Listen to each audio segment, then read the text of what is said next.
Bharatiya Janata party को एक सलाह भी दे रहा हूँ और टिप भी दे रहा हूँ। अगर बिहार में निषाद समाज का वोट चाहिए तो निश्चित तौर पे आप आरक्षण कर दीजिए, लागू कर दीजिए, आपको वोट मिल जाएगा। आपके नेता दिल्ली से लेकर पटना तक रात के अंधेरे में हमसे मिलने के लिए चाहते हैं। यहाँ तक हमारे नेता हमारे लोगों से मिलने की बात करते हैं और हम आपको समय नहीं देते। मैं आपको ये भी बताना चाहूंगा कि पिछले महीने में जब मैं मुंबई जा रहा था तो लोगों ने चालाकी से जिस फ्लाइट में मैं मुंबई जा रहा था उस फ्लाइट में इस राज्य के एक मंत्री और भारत सरकार के केंद्रीय मंत्री मेरे फ्लाइट में बगल के सीट पर बैठकर बम्बई जा रहे थे। जैसे हमको पता चला कि भाजपा वाला लेफ्ट राइट में बैठने वाला है तो मैंने अपना सीट को बदल दिया और हम दूसरी ओर जाके बैठ गए।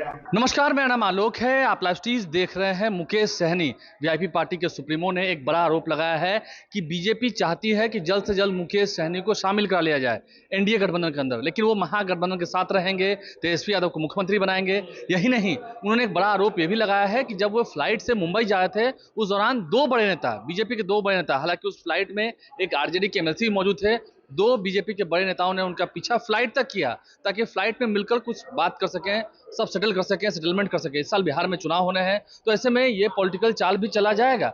ये पॉलिटिकल चाल अक्सर चले जाते हैं, लेकिन मुकेश सहनी ने बताया है कि आखिर ऊपर फ्लाइट तक उनका पीछा किन नेताओं ने किया है। बीजेपी के कौन से नेता चाहते हैं कि मुकेश सहनी जल्द से जल्द एनडीए में शामिल हो जाए वापस। झोला उठाने के लिए लड़ रहे हैं। हाँ, ये बात सही है कि भारतीय जनता पार्टी में कुछ निषाद नेता हैं, वो निश्चित तौर पे आपका झोला उठा रहे हैं।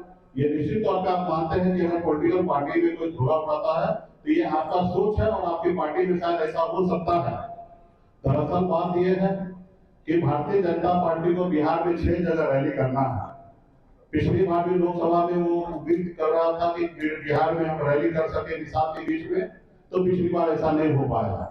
इस बार भी उनको रैली करने का इच्छा हुआ और उन्होंने देखा कि निषाद की रैली कैसे करेंगे, तो उन्होंने क्या किया कि उन्होंने आप लोगों के बीच में घोषणा की कि 15 दिन के अंदर में हम मछुआरा आयोग बनाएंगे ताकि उनके पार्टी में 400-500 निषाद जो हैं वो उनके लिए भीड़ जुटाने का काम करेंगे और फिर वो उसमें से बताया जा रहा कि हम आपको आयोग में मेंबर बनेंगे या सदस्य बनाएंगे, यानी कि एक हाथ आप हमको भीड़ ला के दो और एक हाथ हम आपको आयोग में जगह देंगे। तो मेरा यही कहना है कि पिछले 20 सालों से एनडीए की सरकार है और आज तक आप लोगों ने तो आयोग बनाया नहीं, और आज सिर्फ 2 महीने के लिए आप आयोग बनाना चाहते हो, क्योंकि 2 महीने के बाद आपकी सरकार बिहार में रहने वाली नहीं है। बिहार में महागठबंधन इंडिया गठबंधन की सरकार बनना है। तो मैं आपसे आग्रह करता हूँ, देश के प्रधानमंत्री से आग्रह करता हूँ, हाथ जोड़ के कि हमें आयोग में मेंबर नहीं बनना है। हमारे बच्चे के भविष्य के लिए आप जो वादा किए थे आरक्षण का वो आप पूरा कीजिए। ऐसे तो देश के गृह मंत्री ने हमसे वादा किया कि आपके 20 नेता को हम लोग राज्य से लेकर केंद्र में हम लोग समाहित करेंगे, आपको एमएलसी देंगे। लेकिन जितने बड़े नेता होते हैं भाजपा को उतना ही बहुत बड़ा झूठ होते हैं कि वो कभी भी जो बोलते हैं वो पूरा नहीं करते।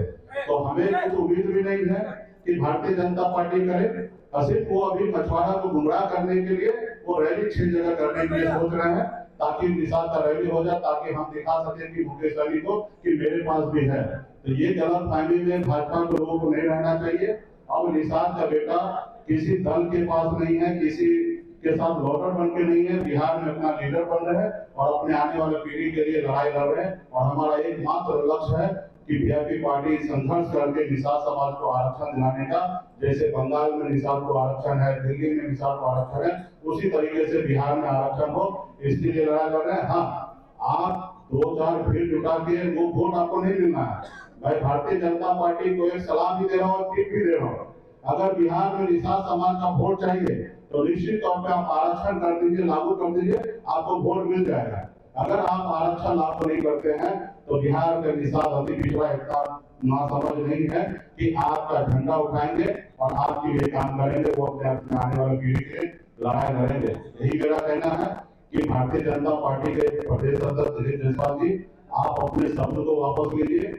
आपने पूरे बिहार को अपमान किए हैं और इसके लिए आप लोगों को माफी मांगना चाहिए रैली करने से पहले कि किसी पार्टी में कोई झोला नहीं उठाता, अपने समाज के लिए अपनी पार्टी के लिए लड़ाई लड़ता, उसके लिए वो काम कर रहे हैं। तो यही सारी चीजें इनको लेकर हम लोग आज आए हैं और बिहार में कोई भी निषाद अभी इतना नासमझ नहीं है कि इन लोगों को हाथ को मजबूत करेगा। आज बिहार में बच्चा बीजेपी पार्टी के साथ है और मजबूती से हम लोग काम कर रहे हैं और अगली सरकार हम बनाएंगे, बिहार में काम करेंगे। अगर आपको आयोग बना के निषाद को अगर मदद ही करना चाहता है तो आप, हम जब जिस समय में मंत्रिमंडल में हम थे उस समय में हमने कम से कम, कोई मंत्री 20 साल में अगर 150 पीठ पत्र नहीं लिख सकता है, लेकिन हमने 17 महीने में 150 पीठ पत्र लिखकर सचिव को दिया कि ये सारे पे आप काम कीजिए। जबकि आज भी इसमें से एक पे भी आप काम नहीं कर रहे, अनाय करने का आपका इरादा है। आज पूरे बिहार में तालाब जो सूख गया है, वहाँ पे आप पैसा कमाने के लिए प्राइवेट तालाब पे पंप सेट का व्यवस्था करते हैं और जितने भी सरकारी तालाब है वहाँ पे व्यवस्था नहीं करते, ताकि मछुआरा वहाँ पे उसका रोजी रोटी संकट में पड़ा है। आपको काम करना तो ये काम कीजिए। आप बिहार में जितने भी तालाब है उसको ओराईकरण करने का काम कीजिए। आज हमने जब बिहार में मंत्री बने, हमने डैम को जल संसाधन विभाग से ट्रांसफर करके अपने विभाग में लाया और इन लोगों ने पैसा कमाने के लिए सारे डाक करके दूसरे पूंजीपति या पैसे वाले को वो तालाब देने का काम करना। अगर आप निषाद के हितैषी है तो आप निषाद को तालाब देने का काम कीजिए। बिहार में बड़े बड़े तालाब है उसको बड़े प्राइवेट लोगों को हाथ में दे रहे, उसको बंद कीजिए और आप निषाद को देने का काम कीजिए। ऐसे सैकड़ों काम है। अगर आपको मेरे से आइडिया लीजिए, शायद आपको चुनाव में फायदा भी मिल जाएगा। हमने 150 पीठ पत्र मैंने जो लिखा साइन किया, उस पीठ पत्र पे आप बिहार में काम कीजिए मछुआरा के लिए, निश्चित तौर पर मछुआरा आपके साथ जाएगा। लेकिन आप ऐसा कीजिएगा नहीं, आप सिर्फ गुमराह करने का काम करते हैं। तो अभी बिहार में निषाद का बेटा जाग चुका है और निश्चित तौर पे निषाद का बेटा अब गुमराह नहीं होगा, मजबूती से अपनी सरकार बना के और संविधान के दायरे में रहकर अपने हक अधिकार को लेगा। यही कहने के लिए मैं आया हूँ और कृपया करके दिलीप जायसवाल जी से आग्रह करता हूँ कि आप जो भी चीज बोलते हैं, क्योंकि आपको लोग सुनते हैं, बड़ी पार्टी के नेता हैं, तो आप ऐसे ओछी बात नहीं कीजिए जिससे लोगों में तकलीफ होगा। तो ये आपने देखा कि पिछले समय में उन्होंने नाम तो नहीं लिया, लेकिन कहा कि रात अंधेरे में हम लोग से मिलने के लिए नेता आते हैं, सेटलमेंट करेंगे। मैं आपके बीच में माध्यम से कहना चाहता हूँ, मैं किसी के रात अंधेरे मिलने के लिए नहीं आता हूँ। ये निश्चित तौर पे आपके नेता दिल्ली से लेकर पटना तक रात के अंधेरे में हमसे मिलने के लिए चाहते हैं। यहाँ तक हमारे नेता हमारे लोगों से मिलने की बात करते हैं और हम आपको समय नहीं देते। मैं आपको ये भी बताना चाहूंगा कि पिछले महीने में जब मैं मुंबई जा रहा था तो लोगों ने चालाकी से, जिस फ्लाइट में मैं मुंबई जा रहा था उस फ्लाइट में इस राज्य के एक मंत्री और भारत सरकार पूर्व भारत सरकार के केंद्रीय मंत्री मेरे फ्लाइट में बगल के सीट पर बैठकर बम्बई जा रहे थे। जैसे हमको पता चला कि भाजपा वाला लेफ्ट राइट में बैठने वाला है तो मैंने अपना सीट को बदल दिया और हम दूसरी ओर जाके बैठ गए। हम पूरे रास्ता उनसे बात नहीं की, उनके साथ बैठना मैं कबूल नहीं किया। ये सच्चाई है। तो इसलिए वो बिहार से लेकर बम्बई तक वो कोशिश करते हैं कि किसी तरीके से मछुआरा का बेटा को गुमराह कर दे। अभी बिहार में मछुआरा का बेटा गुमराह होने वाला नहीं है। मजबूती से अपनी सरकार बनाने के लिए जा रहे हैं। हम जब आपसे बैठना नहीं चाहते, आपके साथ खड़ा नहीं होना चाहते, तो कोई उम्मीद मत कीजिए कि बीजेपी पार्टी आपके साथ है। वो 1 महीना पहले बिहार से 2 मंत्री, एक मंत्री प्रेजेंट है, एक भारत सरकार में पूर्व केंद्रीय मंत्री हैं। आप टिकट पता कर लीजिएगा, आईडी से पता कर लीजिएगा, पता चल जाएगा कि कौन लोग बम्बई पहुंचे थे उसी फ्लाइट में। और मेरे साथ एक आरजेडी का भी एक एमएलसी था।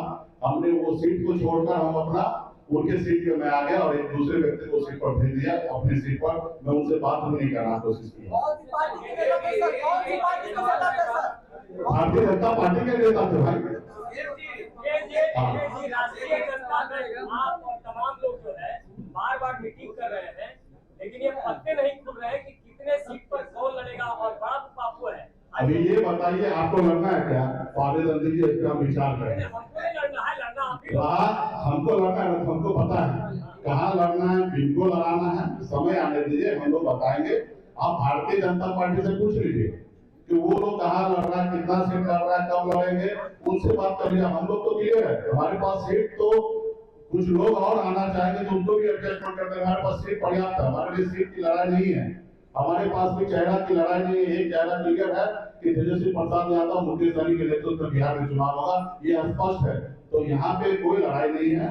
एक पार्टी का एक पॉलिसी होता है, समय समय पर डिसीजन लिया जाता है। तो अभी 2 महीना और चुनाव का समय है, हम लोग समय रहते हुए आपको सब चीज जानकारी देंगे।